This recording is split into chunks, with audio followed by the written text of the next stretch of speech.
Here at Kino Moderation, we protect people. The young, the innocent. When you come across content that violates policy, flag it and move on.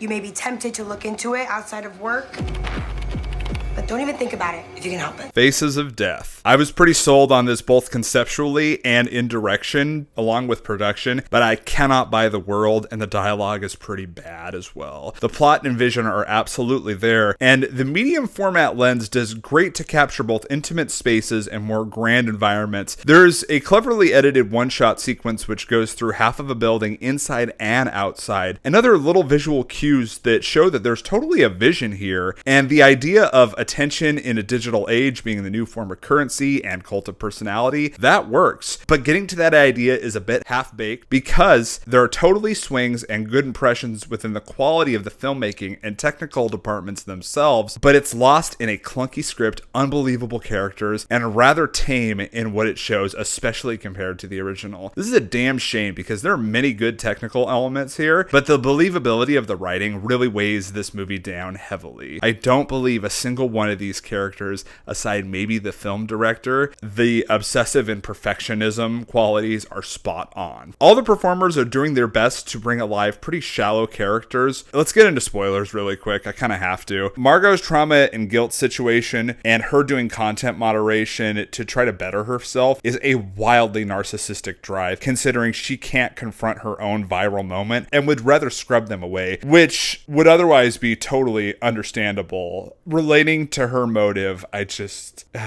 feels kind of cowardly to a degree, in a self-righteous way too. The Reddit detective social angle occasionally happens in real life, sure, but not at that speed and with lack of intricacy. Creative duo Gold Harbor and Maze just came off of making How to Blow Up a Pipeline, a character-rich and contemporary drama where they balance several character dynamics and motives, all feeling fresh and unique. I never once felt an iota of that in this movie, and it's just not scary either. Furthermore, only the film horror set in the movie is ever truly shocking or hyper-realistic. Further, it feels like before we even get to a lot of horror moments, especially in the first half, that there are quick cuts right before the action happens or an action scene would happen, and the carrot is kind of being baited, which is unfortunate because the practical effects do look solid here. That train scene especially looks convincing for something in motion to happen. You'll understand if you see the movie. A few rewrites here, and I could definitely see recommending this. They fumble the messaging, and I'm left with kind of a mixed bag where I love the presentation of it. I think that they're really solid performances from Ferreira, Montgomery, and Tota as particular standouts, but it's not coming together in a meaningful way and one that is also just reductive of its sources. And there's an interesting meta angle, but it's not fully utilized as well. So I'm just at a tough place for this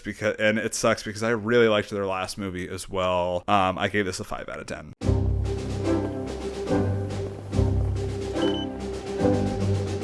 毎日ぎゅうぎゅう詰めの電車乗って会社行って同じこと繰り返してそっちの方が地獄みたいでそっちの方が地獄みたいで